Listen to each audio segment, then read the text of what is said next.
Ekuseni bafethu kambani. Good morning. It's Amos Msiza.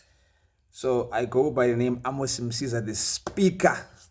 So I think I've been contemplating ukushaya lento, but I feel like now, I just have to do it. I'm inspired by a lot of folks that are online. I see a lot of YouTubes, blogs, or whatever they call them. So a lot of people are recording and they're saying their mind and stuff like that. And I've been like, hey, as in, it needs one to know, Guti, mela shaya ini, bizakhulume ngani, and so I've been looking for a sort of an alignment nyana ngimele ukuthi ngiyiphushe, yabona. But then I realized, Guti, in fact, you know what? South Africa today does not need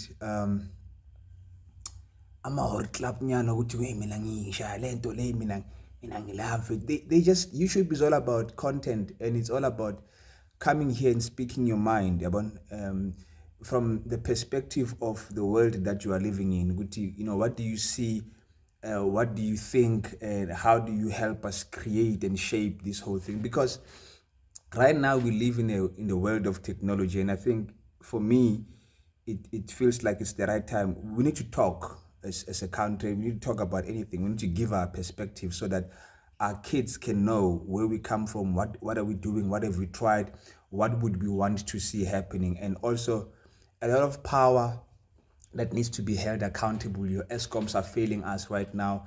Your business funding are failing us right now. Even employment, there's no jobs gonna manage. So what do we do? You get here, you get frustrated, and you're like, what do I do? Senzani. So I watched DJ Spoo saying, yo, Mfethu, there's no need for you to even stress about it. Just go to your phone, click record, and upload your content, tell us your mind, and let's see what happens. So this is me starting. I hope that I'll be consistent in this whole content thing. So today I just wanted to speak about, and it's a Monday today. A lot of people are going to work. A lot of other people are at home and they are frustrated to say, hey, I'm not job, I'm not span, excuse my coffee. Hey, I'm a coffee guy. I love coffee in the morning, I'm not spanning. What do I do? And a lot of people are frustrated. So we need options, young tall. As young people, and it's a lot of us that are impacted by this thing. Even older people, they're impacted. So I'll give you a little bit of my background with you. Where do I come from and why do I do what I do? I come from, I'm not a big educator, Leonard type of a guy. I'm out as a stratini. I just grew up in the streets. So I've got a banking background, not deep in banking, but I landed up by grace. I landed up in a bank, as a consultant, and I started there. I remember it was one of those small Mickey Mouse banks where they're like, you're not gonna make it, nah. But they took a lot of young people in and they trained us to say, this is how you sell, this is how you get customers, this is how you approach a customer. They did a lot of intensified training for a salesperson, though they had a model that was already working, but they gave us lento which in fact mawufuna client, what techniques do you use? So I did that. Then from Lapo, I obviously with my persona and personality, I maneuvered up. I did a couple of roles in the banking in the banking industry up until when I decided to quit corporate was when I was a manager of a bank. And by this time I was 28, I remember, and I'm like, nah, man, this is not gonna work. I wanna go out. I want to start my own thing and I want to do me, And let's just start there. There's people that I believe are meant to become their own people and do their own thing. We call them entrepreneurs. They start things. I'm thrilled and I'm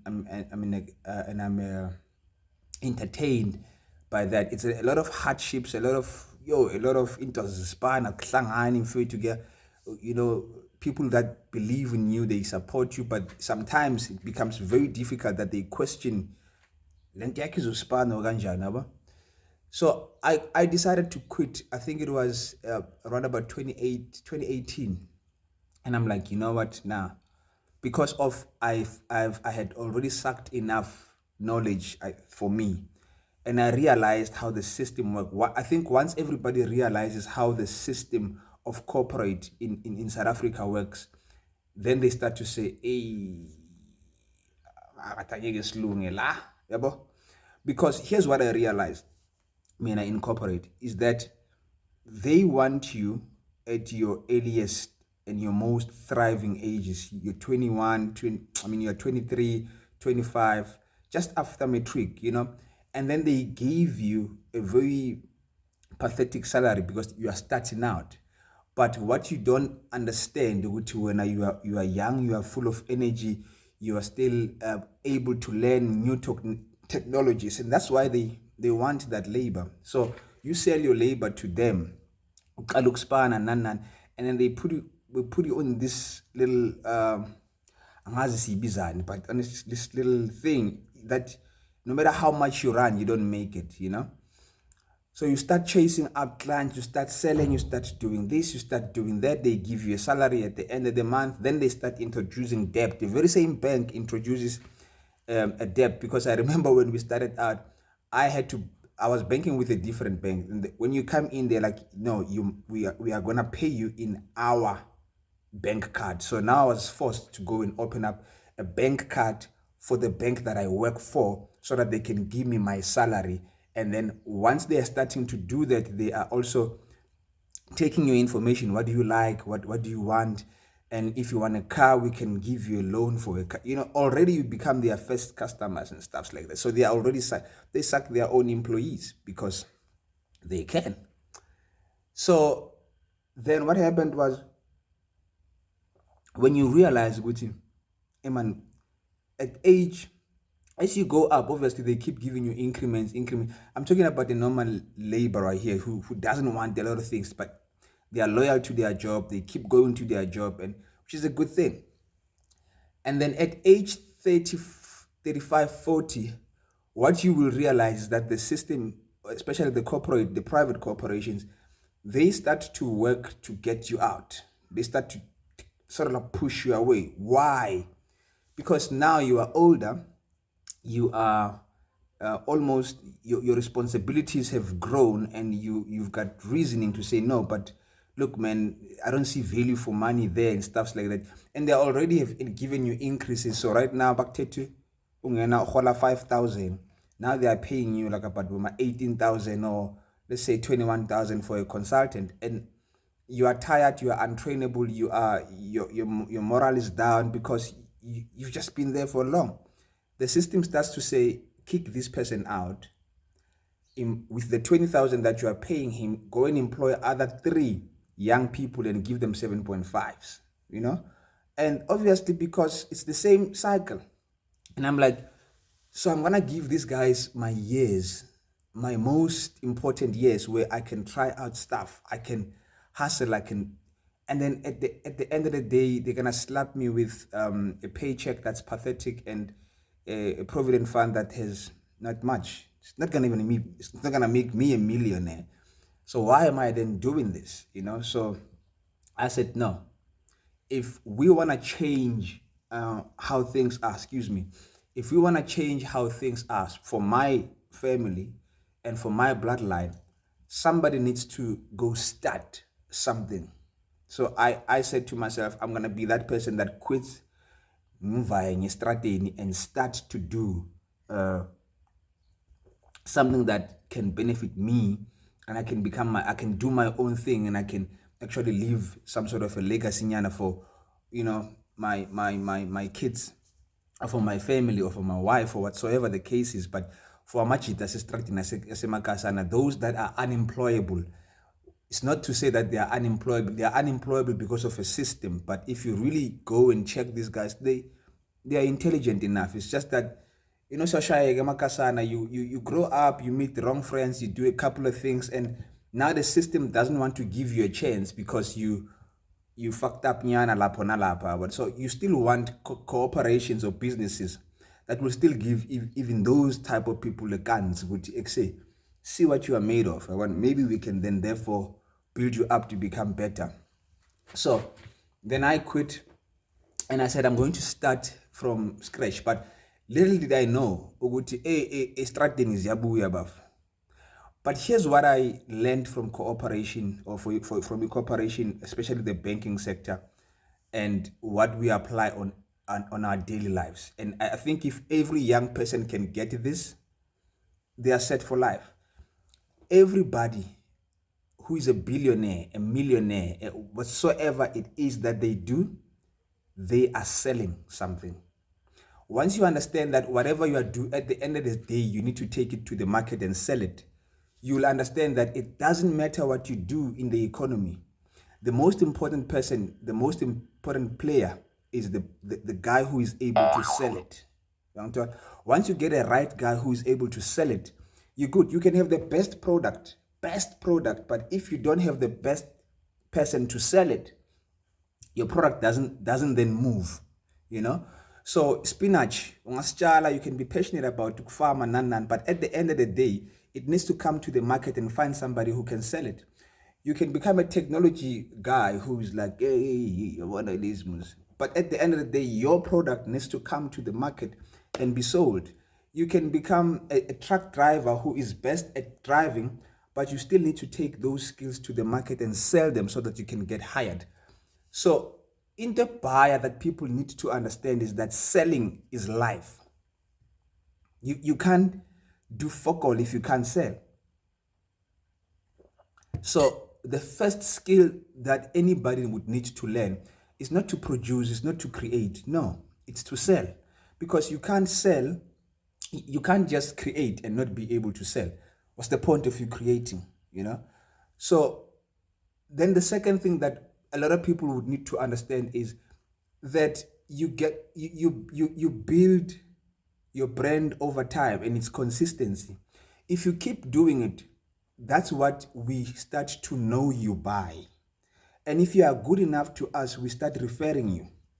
So selling and being a good person to people goes hand in hand, because I recommend you because of what you sell, but how also you treat me, you know, as Impinjako or as your client.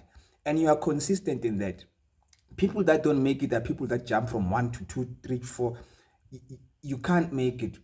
Get something, be consistent. If you want to sell a lot of things, then build a brand, sell them within a brand. I'll make a typical example. Mina, I run Amakawe. Whatever it is that I'm going to sell, that I'm going to do it under the brand of Amakawe, because that's what I want to be known for. To say, who's that guy? Oh, Amos, he runs Amakawe. What does Amakawe do? They'll tell you all the various things that we do, but I only sell Amakawe to say I am Amakawe. So a lot of young people need to understand, we need to, number one, learn how to sell. Selling is a need of a skill in this day and age, and there's a lot of ways that you can learn how to sell. You can read books on how to sell. You can read books about how to brand. Instead of going always to Facebook, you know, do that, but also on the side, learn. Let that time that you are consuming over the cell phone benefit you to say, today I learned how to sell in a different way. And then look for products again, and then be consistent in whatever you are going to do. Be consistent and stay consistent, and over time people will know you by what you sell, and then they will start to recommend you based on how you treat them and how you treat yourself as a person, or how you sell yourself as a person. But consistency is key. There's a lot of things that needs to be obviously said, but I just feel like this morning we are failing a lot of young people by not coming out to social medias and telling them and giving them options on what to do. Here's my last thing. In this day and age, aksafan nakdala, yes, there's raw products that can be sold, there's farming that can be done, but there's a lot of opportunities online. And a lot of young people have already got the tool because all you need is just a cell phone yakho ne-data yakho for you to be able to go online and sell something, you know. So spend your time looking for those opportunities to say, what is it that I can do with my cell phone and data that can just make me money? If you don't have an e-wallet today at this day and age, then uyadlala mfethu, because imali ya online, it can only be paid to you on your e-wallet. Then you can move it to your bank. So you cannot be online and not have an online e-wallet, you know? It doesn't make sense. That's where you start. You need to start by opening an e-wallet. It's very critical, because all these opportunities that you are going to find on the net, they will want to pay you, but they will need a wallet to pay you in. And it's not your bank. It's the e-wallet, electronic wallet. Start there.